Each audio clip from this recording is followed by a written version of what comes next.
Welcome, everyone, to the Change Starts Here podcast. I'm your host, Dustin, Odham. And in this week's episode, we welcome Phil Boyte, who's the author of School Culture by Design. The biggest takeaway I can share with you today, as you're considering listening to this interview, one of his favorite mantras here is people first, professionals second.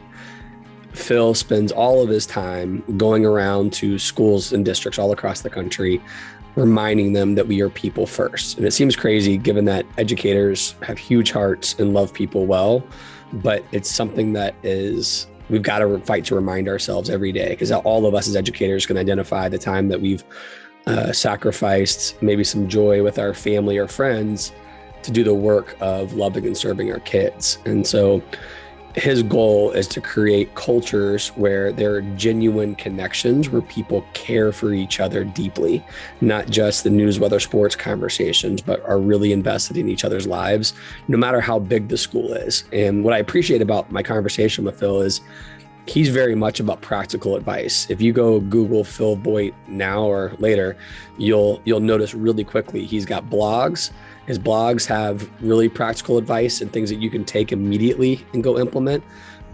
He's got his own podcast, and when you listen to him, he is focused on things that you can implement right away. And he's got a great YouTube channel, which again, with little snippets that you guys can take quick advice and go implement right away. So I appreciate his thoughts on practical advice, but ultimately the people first, professional second is something that I really appreciate about him, and his passion for encouraging schools to build the connections for adults to know each other, love each other, and serve each other. It's an awesome conversation. He's so genuine. He's funny, very thoughtful, very energetic, very passionate, and again, very practical in his advice. So I hope you guys enjoy this conversation as much as I have.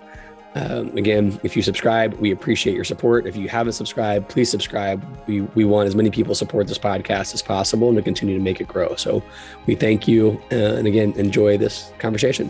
Hope you enjoy as much as I did. Well, Phil, thank you so much for making time for us today. Appreciate you joining us. Dustin, it's a thrill. I love Leader in Me, and I love the organization. So this is a real privilege. Appreciate it. Yeah, absolutely. So as you know, our first question is the same for everybody. Who are you and what do you love about what you do? Hey, I'm a husband, I'm a dad, and I'm a grandpa now, which I can't hardly believe, because I don't feel like I'd be old enough. I don't walk around feeling that, but I've got 5 little grandkids, and I love it. It's a cool part of my life. And what I love to connect people. I guess that's my superpower. I think we all have a superpower, and whether it's in my neighborhood, whether it's in the work I do, I like to take people, give them an opportunity to connect, because so many cool things happen out of those connections. So that's one of the things that I love to do.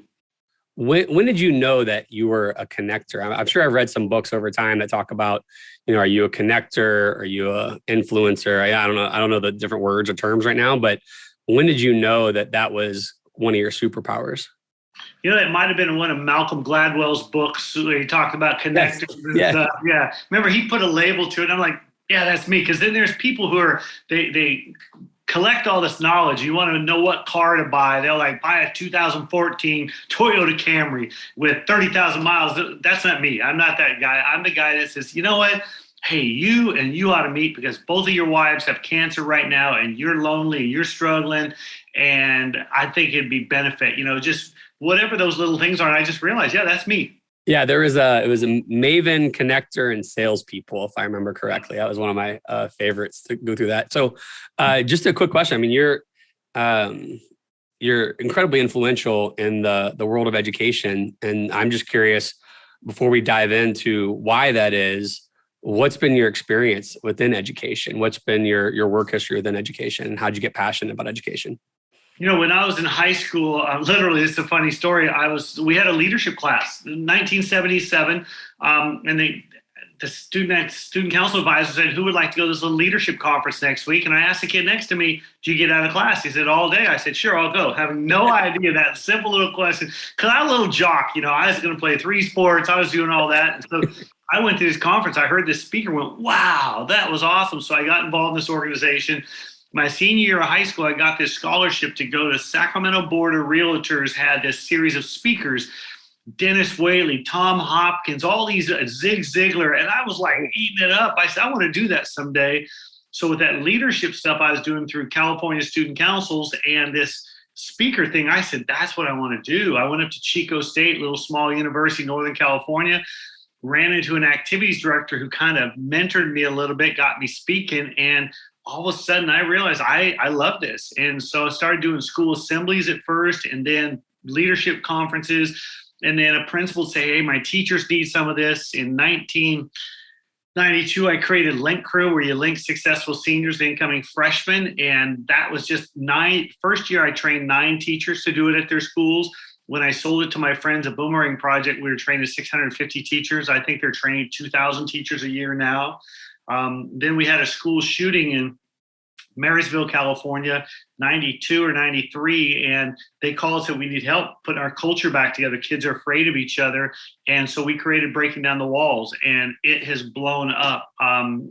We normally do about 300 days a year all over the world. And we just sold it to some of our partners that have been doing it for years with us, because I just need to move on to some other things, and they're going to probably have the biggest year they've ever had. So that's just I got my teaching credential when I was at Chico, but I never chose to teach. After student teaching, I said, I'm going to do this leadership stuff. And about 6-7 years ago, I wrote a book called School Culture by Design. And all of a sudden people are like, hey, we need some help. And I'm like, I'll tell you what I know. I don't know that much, but I'll tell you the little bit I do know. So yeah, we're definitely going to dive into that. On a sober moment that I didn't really think we would get into. You talked about how you got brought in to help with the school community after a school shooting. We just experienced another one in our country. Yep. What are those lessons that you've learned, or that what are the things that you brought to that school community to help them heal and to move forward? It happened with Columbine as well. We had trained a couple of their staff the week before the shooting, and so they reached out to us pretty quick. And I realized, especially back then, I didn't know anything. I was this 35-year-old kid. I thought I knew something. Well, now I'm 60. I realize I still don't know anything. And what I realized, people just want to feel safe with one another. And the whole idea of breaking down the walls is give students a structure and a positive way to talk and listen to each other's stories. When they start to realize they have more in common than they have differences. One of the things I like to do with their partners is say, hey, tell them 3 things about your family that you think are different than their family. And then when you get done with that, tell each other 2 things that you think your families have in common. And they start laughing like, no way, you put peanut butter in your pancakes, that's gross. Or you guys watch TV together at night, that's so cool. And all of a sudden there's this reconnection. So I think after these acts of violence, especially at the high school level, when these kids come back, there's this nervousness and they want to feel safe. And and I think most of them realize that, that person's probably not going to hurt me physically, but emotionally, am I protecting myself? And it just gives them the freedom to go, oh, we're okay. And it just makes it a safer place. Because really, if you think back, even when we were in school, I was afraid to raise my hand because the kid behind me might say something stupid. Yep. Well, if I have a relationship with the kid behind me, he's not going to say something stupid. He's going to go, thanks for asking. I had the same question. And that's what we want to do. So you just mentioned the book that you wrote about school culture by design. Has that culture piece been a passion of yours the entire time, or is that something you grew into of recognizing like that is so important that I've got to spend time writing a book for this? I think what happened was I've been a connector by nature my whole life. When I was in school, I wanted to connect kids and stuff like that. And all the work I've ever done is about connections. And so the culture thing kind of came out of it. When I trained people in Link Crew, it was a 3-day event. We all shared, everybody had their own place to sleep, but we all had shared meals. So we had amazing conversations. So I was hearing stories about culture from early 90s on and on and on. Well, I read a book called The Advantage by Ted Lencioni, and he talked about, culture is something that a lot of people think is beneath them. And he asked, it sounded like he was talking to the CEO of Southwest Airlines. He didn't name the company. And the guy says, well, the reason other companies don't do it is because they think it's beneath them. And yet it's what makes us so successful. And so you think about it, I think even in education, sometimes, well, we don't have time for that. And so I've created some new products called People First Leadership, where let's be people first, let's be professionals second. You and I, before we ever started this podcast, what we found out we had in common was golf. We started talking about golf course. You're like, yes, I want to play that. I have played that one. And we had this thing in common that just came out of some simple little thing. Well, I think it's the same thing, whether we're in education, whether we're in the business world, we're in technology, whatever, in healthcare. My daughter does this thing with people. She was getting ready to have some surgery, and she said to the surgeon before he put her under, I just want to know one fun fact about you. He goes, what? She goes, what's something about you that most people never know? He says, well, I was in a garage band with my friends when I was in college. It was the highlight of my college. She goes, what? That's awesome. What was your favorite song? And he said, Stairway to Heaven. And they laughed. She said, just before she went out, she heard him go out because the anesthesiologist could knock her out. She hears him say to the nurses, that was so cool. I haven't thought about that in years. And she did it with the kid at Target the other day. She was putting her food in the back of her car. She goes, wait, for every delivery person, I want a fun fact. The kid goes, what? She goes, tell me something fun about you. Kid goes, I have 50 vinyl records. I have these vinyl collections I'm trying to build up. She goes, like that you put on a record player? He goes, yeah. And for 3 or 4 minutes, and she said, same thing. She's driving off. He's telling the kid, push the carts. That lady asked me about my vinyl collection. 3 minutes, 5 minutes, and guess what happens? So if we take the time to say, hey, we're people first, we're professional second, we start to relax, we have a higher level of trust, we have a deeper level of engagement. And I think so often, we don't have time for that. Well, when are we ever going to have time for it? Yeah, I think so. That was something. So first off, is this the same daughter that you told the story about the cookies? Yeah, exactly. Yeah, that's great. That's a video that everybody. I went down a YouTube craziness with the videos. I appreciate. I mean, there's some longer ones, but most of them are like pretty quick snippets with really good lessons. And so I would just encourage a lot of folks to check it out. I mean, this one about cookies, just because it was so simple to remember, it's all about taking initiative. But it was a really good, clear illustration about the power of initiative and looking for opportunity. And so same with this, it's, if I want to connect with people, asking them for a fun fact is a good way to figure out like what's important to those folks, but also what's unique to those folks. What holds people back? I feel like in education, you would like to think that people get an education, people first, professionals second is just a mantra that most people feel, but it's not. It seems to have like either been taken out of them or for some reason is not on the front burner. What are the challenges to having people in education live that way and build cultures that way?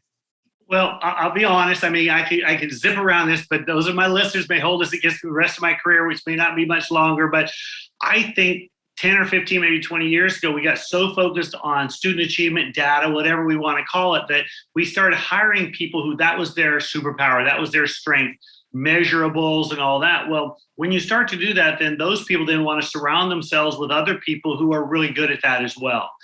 Okay, good, bad, or otherwise, there's been this trend that says, hey, achievement matters. I absolutely agree. We want our students to be prepared to compete in the world, to be ready. And yet, those of you watching on video, there's a balance. I think that if our race for student achievement gets too out of balance from culture, then it collapses on itself. Yep. If we keep them steady and even, there's a balance. Well, I believe that a lot of teachers are afraid if I take the time to build community in my classroom, my boss is going to come by and say, how is this helping us achieve higher numbers? Well, the teachers, either veterans or that believe in this, they're not worried about it. They're like, I know by the end of the year, the numbers will be fine. Our achievement will be fine. I'm going to build community in my classroom because then I don't deal with all the problems. I don't deal with the knucklehead who's inappropriate because his classmates say, hey, shut up, man, don't do that here, because they know this class is different. This class is valuable. And so I think there's a balance. And I think that's why there's a lot of students who are having so many social emotional issues. It's not the teachers who's not doing his fault, but I think there's so many places that they don't just get to be accepted for who they are.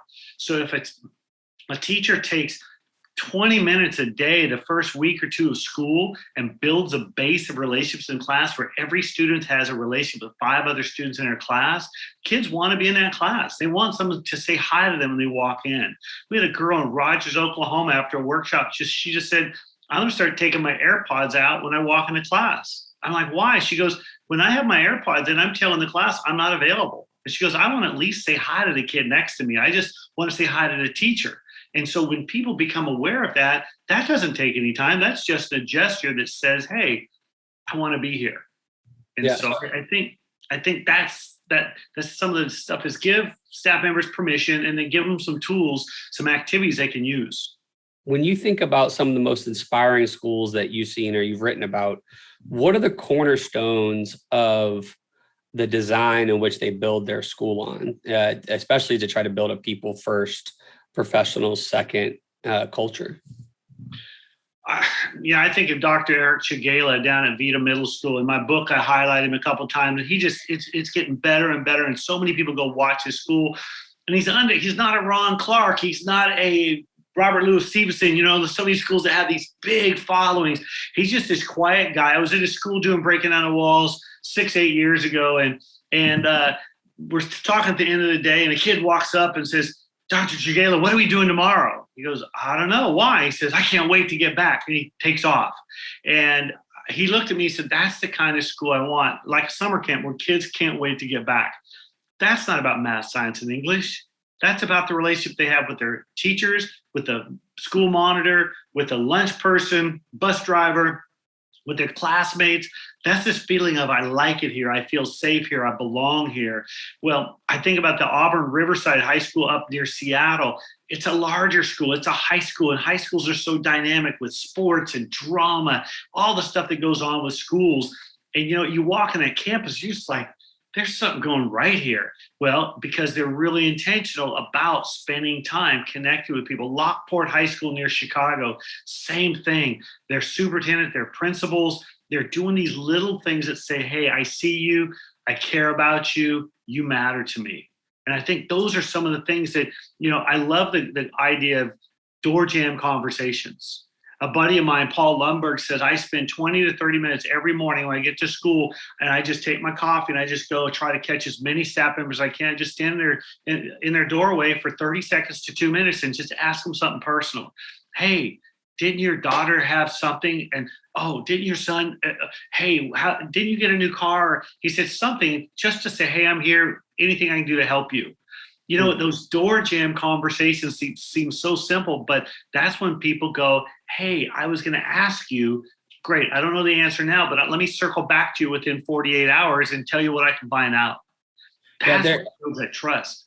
As you're talking, I feel like if there are any educators who don't know who you are, or if they know who you are, but haven't spent time on your blog, one of the things I appreciate about your blog is it's like a bunch of examples of what you just gave there. It's, hey, here's the challenge. Here's something you can do immediately with your staff or on your own to reflect and get better. As you think about, the impact of your blog or just things that you've gotten feedback over time, are there a couple of exercises that people just continue to come back to thinking, Phil, like, thank you for spending time sharing? They're all really good, right? And depending on like where someone's head or heart or experience is, they're going to be drawn to one. But I'm curious if you have one that just keeps coming back that people are, thank you, Phil, for sharing that. It's funny. One came up yesterday, the day before. I was doing a podcast. We have one called School Culture by Design. And I had JJ, who worked for me for a couple of years. He's just finished his second year as a principal in Broken Arrow, Oklahoma. And he said, Phil, man, he said, Moonshot really worked for us this year. I'm like, how did you guys use it? Because it started in Southern Oregon. A principal's having a hard time getting his attendance up. They were 82%, trying to get in the 90s. So he said, once or twice a month, he just yells over the loudspeaker, 350 kids, Moonshot in the cafeteria, 5 minutes to be there. The whole school comes down the cafeteria, and up. It's one of those cafeterias that has a stage, and he has a basketball hoop, just those little kids' basketball hoops, not the little tiny one, but it's about 6 feet up. And he says it's got a Nerf basketball, and he says, I call out a kid's name, 5 different kids get their name pulled, and he said they get to shoot this Nerf basketball at the hoop, and if they make it, they get $100. Well, you can imagine what kids are thinking. Give me the. Well, he said after about the third one, he said, I realized the cafeteria leaders were loving on this. The bus driver would come in. So he said, I threw their names in there too. And so the first time I called the cafeteria leader, the kids went crazy. And he said, it was so fun. Well, JJ, he has 150 students at his school because it's only 2 years. Freshmen, sophomores right now. It's a brand new school. He said once a week they have a all school assembly. Everybody comes in and talk about a few things, and we do Moonshot every time. I call out 5 kids' names. They get 3 shots. And he said, I start with $20. He says, if you miss it, now we add $5. You miss it, another. So he says the most I've ever had to give a kid was $65, but the kids absolutely love it. Well, kids, you pull their name, if they're not there, their friends like, oh, because they don't get a shot. And they toss the name out for the next month and then they throw them back in or something like that. But little things like that, there's a book called The Power of Moments by the Heath brothers. Yep. And they talk about, you don't remember everything, but there's these little moments that they're anchors you remember. And oftentimes at the beginning or at the end. JJ said last week, Friday was last day of school, half his students were still on campus at 4:30 in the afternoon. They didn't want to leave. He said, we talk about one of the themes I use a lot in my talks is creating a school that no one wants to leave. He goes, dude, they didn't want to leave. And he says, my daughter's 12. He said, when she gets the opportunity to go to my high school, I hope she will. And he said, how cool would that be if she doesn't want to leave last day of school? I want to stay here because it's been so great.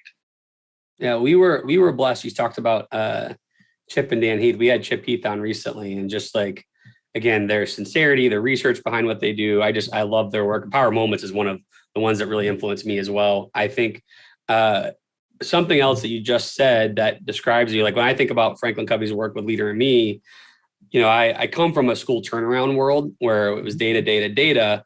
And for me, it's not, Leader in Me or the schools you're talking about aren't running away from data, but people ask me like, what's different? What's unique? I'm like, well, it's a school. As soon as you walk in, Lighthouse School for us is a school as an educator, you want to work at, you want your kids to go there and any other kid that you can think of. And so when you think about the key attributes of a school that no one wants to leave, what are the 3 to 5 key attributes that you just walk in and know that they are doing so clearly that everyone else should be doing these things? Well, think about these 3 words. What does it look like, sound like, and feel like? Yep. When you walk through the halls, what do you want your students' sound to be like? I want them to be laughing. I want to be giggling. I want to be high-fiving. Christiana Krause was principal for Paramount High School in Southern California, tough neighborhood, 3,000 kids. She said, we're not going to have earbuds. And she said, it takes a long time to get high school kids to put their AirPods away. She said, every day I'd have 100 kids. I have to go, hey, remember safety. And it was just, she says, I want kids to enjoy each other, walk in the halls, hanging out at lunch. If they got AirPods in, they're not here. So when I walk on a campus, I'm listening to the noise. I love the chatter of kids, whether they're elementary kids.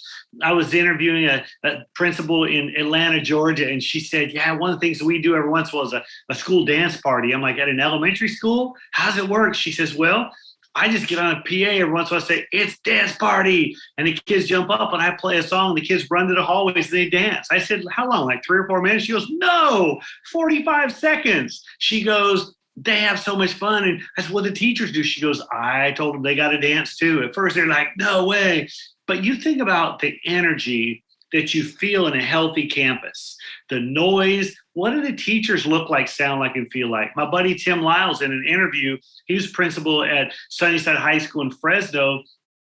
I saw this interview, the TV lady, she said, Mr. Lyles, she says, when I walked to campus, it felt so different than where I went to school. He goes, what do you mean? He goes, everybody's friendly. Students open the doors for me. They smiled at me. They were happy to see me. And they don't know me. I'm not the person who's up on the screen on TV. I'm just with the camera guy. Yep. She goes, why is it that way? He goes, well, if you want to know why students behave the way they do, look at the way the staff does. He said, I tell my teachers all the time, if you open doors, kids open doors. If you pick up trash, kids pick up trash. If you say hi, kids say hi. So I think that's another mark is there's a quote I use a lot of times, if mama ain't happy, ain't nobody happy, but if the staff isn't happy. So I would encourage a school leader to spend a lot of time on staff health. Well, I've never been in a place where the kids were healthier than the staff. I think that's a phenomenal point. And right now, my main role is I travel across the country and work for Franklin Covey Education. So I'm in schools and districts often. And whether it's Florida or Minnesota or anywhere east to west, superintendents and principals right now are all worried about their own burnout, as well as terrified about the burnout of their people. Yeah. What advice do you have, or what have you been helped? I know that no one has the answer. I'm just curious because you engage in these sincere conversations with folks. What advice do you have to help folks work, one, through their own burnout and challenges, but also two, how can we love our staffs really well to be able to fight through their own burnout? Well, I would say this summer, tell people, I'm in a cohort with a group of administrators, and one of them said, I told my staff, when summer break starts, I do not want to communicate with you unless we have an emergency. He said, for the month of July, I am not going to email you. I'm not going to call you. I'm not going to anything. You have that month off. He says, you've got to restore yourself. You got to take care of yourself. Because if you don't, you're going to, by October or January. Yep. Well, I asked him, I said, how about you? He's the same thing. I do not want to hear from them unless it's emergency. He says, I'm not using my phone hardly at all. So I think number one, you got to model it. You got to talk to your staff about what does health look like, sound like, and feel like. Because if you only take a week off, and some of you are going to have to argue with your superintendent or your director, whoever, say, wait, I got to get myself healthy. A lot of people have been thinking about staff, but they're not thinking about administrators. So if we can have whatever that means to you, whether it means you're going to the beach, whether you're going camping, whether you're just going to lay on the couch. I talked to a principal in Raleigh recently. He said, yeah, my wife and the kids are doing spring break at the beach. I said, what are you doing? He says, I'm laying on the couch. If I go there, I'll get caught up. I said, seriously? He said, I might join them halfway. I said, I got to get healthy. So I think number one, then once the school year starts, I think if you have this people first mentality of you spend as much time focused on supporting your people's health as you do focusing on supporting the district numbers. Because, and I don't want to ever diminish the importance of we've got to improve our data, improve reading scores or whatever. But at the same time, if you and some of you as administrators, that's not your superpower. You've got to say, okay, how do I write on my list today? I'm going to check in with 5 people before 10 a.m. I'm going to check in with 3 people at lunchtime. I'm going to check in, whether it's 5 minutes, 2 minutes, just to say, hey, what can I do to support you? And listen to them. And they'll tell you in 2 minutes because they think they'll never see you again. So they'll talk fast. If you're a site administrator, you know what I mean. They're just like, because they think they won't see you for 3 months. And they'll tell you, and if you or the people who support you can support them, and most time it's in some little way, they're going to go, wow, she supported me. He heard me. And if someone feels like someone heard them, oh, they feel safe. That's so true. It's funny you said they're worried they may not, especially in a bigger high school, they're worried they may not see you for 3 months is so true. I think I was at a conference with some superintendents recently, and one of them was sharing with me at dinner. Their challenge has been they've hired some great school leaders, but one of the things that they noticed, a trend that they've noticed is that those school leaders were really good teachers and really good with kids. Then they became an administrator and they continue to focus on kids as opposed to the staff. Is that something you've noticed? And two, how do we help those administrators recognize that like their new sole focus, it's not you don't care about kids, but it's just exactly what you said. Their job is to take care of the staff so they can love the kids better. And so what's some advice you have to help people break the paradigm of I serve kids versus I serve the adults? Well, if that superintendent believes that, then that superintendent needs to preach it. That becomes the language. Yeah. Years ago, I heard Marriott say the reason Marriott was the place to stay for years was because they said, our job is to work with the employees because the employees will take care of the guests. And so they really focus on Chick-fil-A is a perfect example. I mean, you walk into Chick-fil-A and it's my pleasure. My grandson, I went to his 4th birthday party. I said, thanks for inviting me. He looked at me and said, it's my pleasure. I'm like, dude, you've been going to Chick-fil-A too much. But what is the language you want to hear from your staff? Well, if you as a superintendent or a director is constantly talking to your principals, vice principals, whatever, hey, what are you doing this week to take care of your staff? How are you checking in on your staff? What are you doing? If that becomes a language, then they think you're measuring us by how we're connected with the staff, and then find every resource you have to support, to feed them.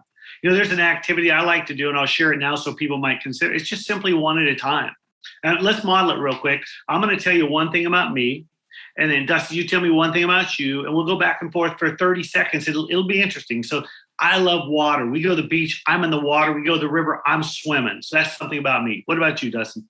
I love when it's cool outside. I love to either play golf with my sons or be hiking with my whole family somewhere in St. Louis area. Yep. I'm the middle of 5 kids. I got away with everything growing up because, the kids growing up in the 60s and 70s, man, it was street lights, be home. And I was that middle kid. Yeah, I had visions of being a Mickey Mouse Club singer at one point, but realized when you went through auditions that you actually had to have talent. So focused on a different career. Yeah, I like to do crazy things. Like when I was in college, I hitchhiked around the United States, went through 26 states. One time I asked a woman to marry me after I only knew her 9 days, and she said no. So I asked her again 6 months later. We've been married for 37 years. So yeah, I like to do crazy stuff. So I told my wife I loved her before we started dating. So there's that. See, so that little activity called One at a Time, imagine every time you start a PLC, a department meeting, a grade level meeting, you just take 5 minutes as a group. Maybe there's five and you go around, and one time it's, hey, what was the craziest job you had? Another time it's one at a time. Another time it was, hey, what is one area you wish you could get better at? And whoever's running the meeting gets to maybe ask the question, but what it does, it kind of grounds it. It creates a moment where we just take those few minutes to relax. Well, imagine you're the district administrator and you're trying to coach your principals to take more time to take care of the adults. Give them 4 or 5 of those. And there's millions of them all over the place. You can Google great questions to ask or quick activities. In my book, School Culture by Design, there are a half dozen of them that I just put in there. Penny's another one. Give everybody a coin. They take a look at the coin and they tell the group what was something significant that happened the year that coin was minted. So maybe it's 2018. Oh, that was the year and the story comes out. Well, that's something that I appreciate. It seems to be your hallmark is whether it's in your book or your blog or just listening to you, you're focused on practical advice that I can go implement today or tomorrow. And so that's something that is really refreshing. One of the questions I have that I see across the country in schools is that there's going to be a lot of folks, hopefully, that read your book this summer, that dive into your blogs, that dive into your podcast, and come with great ideas to kick off the year. The challenge that I notice is sustainability. So how do we get sustainable within that 1 year, right? Let alone the 1 year. How do we get sustainability for 2, 3, 5 years of this culture of design? What's some wisdom that you have for that? Well, one thought, this year's the great migration. I had a principal say teachers have never had the power and opportunities they have now because anywhere they go, they can get hired. He said 5 years ago, if they left their job, they may not get another job within driving distance to home. Well, so think about this. If you have 10 or 20, 30% of your staff that's new in the last year or two, really, no one's been together that much the last couple of years. Take the time to build community right off the start. A lot of times, we had a breakfast. Well, if you do a staff breakfast, you're going to go sit with your buddies anyway. Yep. So when you come out of the staff breakfast, then give people a table, mix the table up like that, and have them do some type of community builders for 30 minutes. And all of a sudden, a math teacher and a PE teacher and a band person are having a connection that might help them 6 months later when the band teacher and the football coach realize they plan their retreats on the same day. And now they have a relationship, they can come over and say, how are we going to do this so kids can do both? Oh, because that's a big deal in the country. Well, then if you are intentional, say, okay, we did that in August when we all came back. Well, let's do that again in October. Let's do that again in December. Let's do that again. Be intentional on building community. There's 3 levels of connection. One is an icebreaker. What you and I just did, bit of an icebreaker. Just fun little thing. It happened for a minute or two, but guess what happened? I want to find out more about those hikes or tell me more about your boys and golfing. It creates a conversation. We're used to icebreakers and team builders. Team builders, I give you some spaghetti noodles and some marshmallows. Let's build a tower. I'm like, slow down. You're in a hurry. We got to get a sense of people's personalities. But in between that is a thing called a relationship builder. It's a conversation that allows us to create a sense of empathy and understanding. In a little bit longer conversation, I might tell you that my dad turns 88 next week. He's starting to lose his memory. I'm a little bit afraid because we lost my mom to dementia 7 years ago. And so that's a deeper part. And you might go, wow, Phil, I can relate because my mom or my uncle and all of a sudden I had shared that with someone. They gave me the book 36 Hour Day, which was how to understand what a dementia patient's dealing with. That book was so invaluable to us. But I think if a staff feels like that person cares about me, we may never work together. They're teaching on one side of campus, but because we spent this time connecting and talking, now I feel like when they stand up in a faculty meeting and share an idea, I'm going to listen to them because I have a bit of a relationship. But deeper than that, there's a sense of empathy and understanding. And so the 3 levels, the first is icebreakers, just a little thing that takes us back to our 7-year-old self. It takes, 30 seconds to 2 minutes. The next thing is a relationship builder. I have a 5 or 10 minute conversation. You and I happen to be walking out to the car tomorrow. I say, hey, what course you playing? Well, I can't because we're going out of town. And this 5-minute walk becomes a little bit more connective. Yep. And every once in a while, we have this engagement stage where we have to do some team building. We have to evaluate reading scores or lessons. And we're like, hey, you know what? Because we have this healthy relationship, we're willing for that engagement.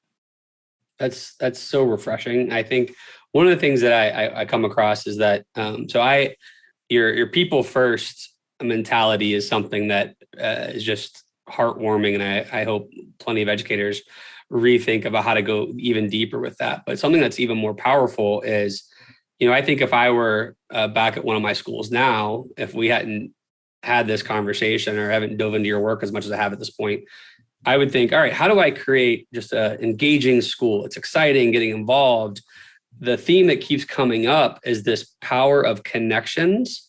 And so it makes it a little bit less stressful in some ways, right? Like where I don't have to have this grand design as the leader. I just have to continue to be disciplined and intentional about building those relationships in those 3 levels. And those connections over time can help take our community to a whole different level. Is that an oversimplification, or is that on the right track? I think that's right. Because here's the deal. What I've come to realize is that we do a lot of professional development. We need to do professional development, but I think more educators learn more from their colleagues than they do from professional development. The best professional development, that person who's an expert in an area comes and works with you. But the best thing is when they say, okay, turn to your colleague and process it.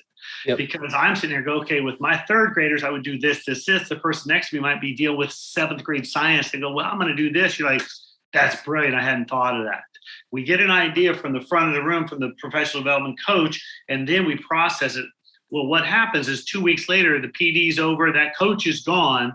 Yep. But my colleague is next door. Well, if I feel safe to go over there and say, would you watch me teach this lesson? It's only be 20 minutes long. They come in and go, yeah, that was great. But if you'd have done this, or if you add this, sometimes teachers need to be validated. That was brilliant. Sometimes they need a little coaching to say, if you just adjusted this, and they go, you're right. What the coolest thing is when a teacher celebrates with another teacher and goes, you're right. You talk about golf. How many times do you just look at your buddy? What am I doing wrong? I said, adjust your thumb and boom, the next hit. And you knew that, but you just forgot. Well, how many teachers, especially this next year, we're going to have so many people teaching on emergency credentials.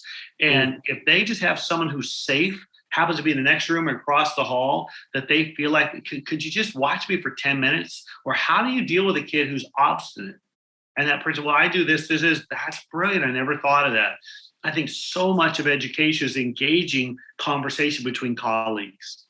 Yeah. So I think, again, back to your superpower of connections, I think about, I'm curious before I get to the rapid fire questions that we end every podcast with, what are some of the critical elements of creating meaningful and lasting connections within my school? And so I think is it the 3 levels? Is that as simple as that? If I stay focused on how do I use those 3 levels, or is there any other deeper secret to it? You know what? I think if I'm an educational leader, I just want to let people know I care and listen longer sometimes. Brene Brown, if you've read Atlas of the Heart, go to the very end of the book. There's this little cartoon piece about too many times as leaders. She was talking about corporate leaders and all that.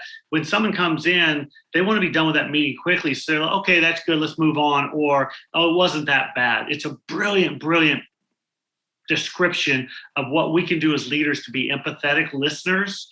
And I can't explain it well enough in this time, but if you've got that book, a lot of people have it. It's really popular, Atlas of the Heart.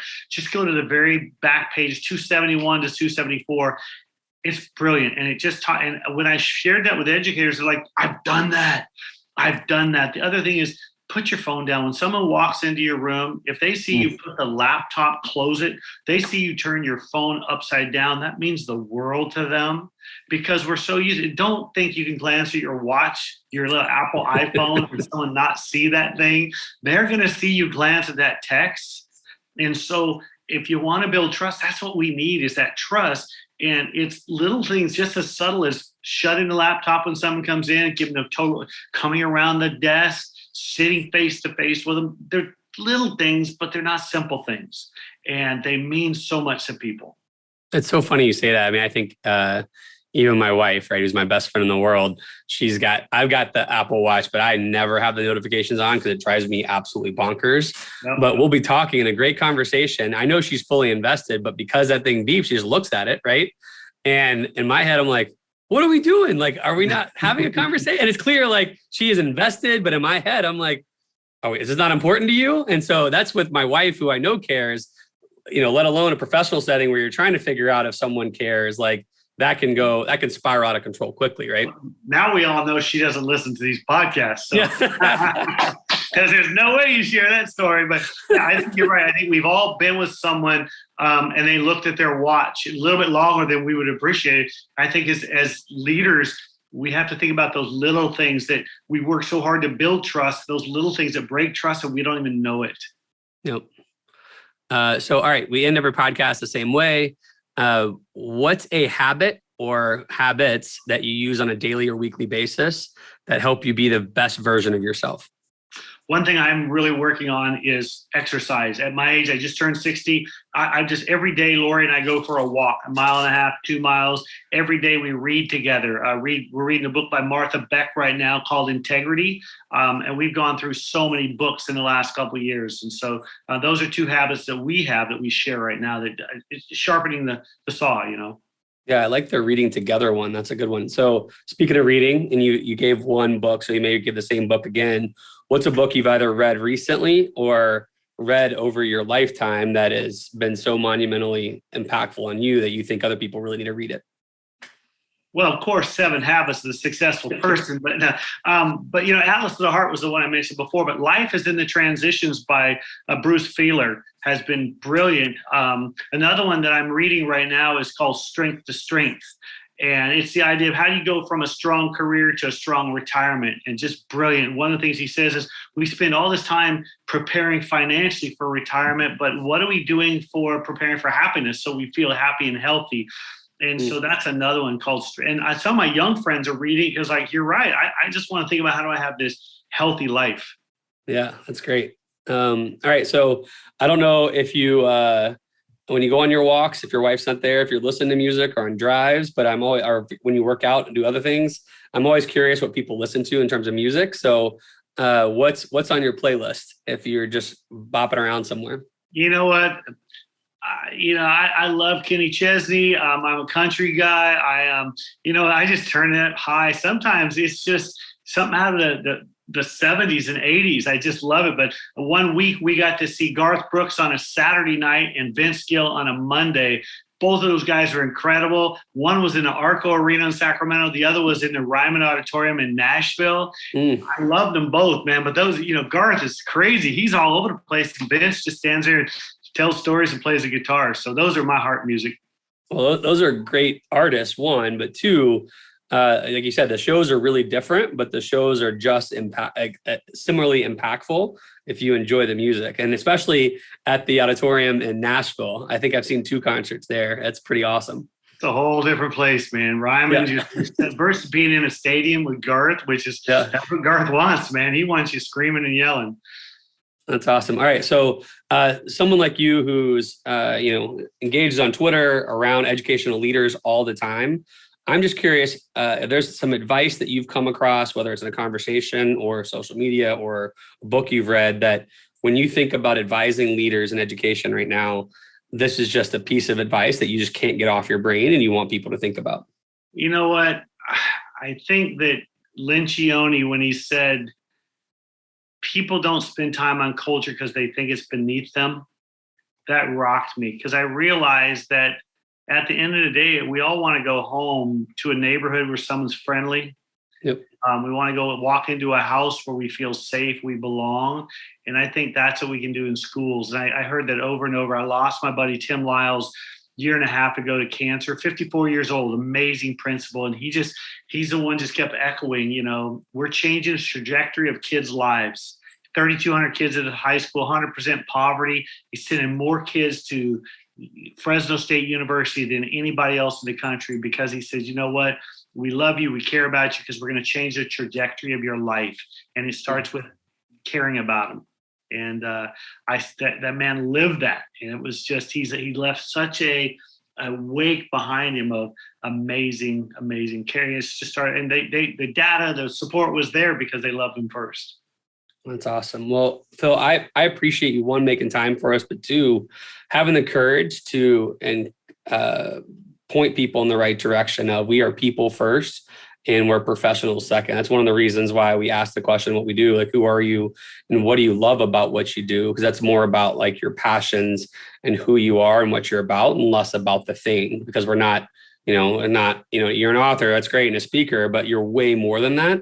And that's where life happens. And so I just appreciate your courage, your focus, and commitment to getting folks back on track of what matters in life.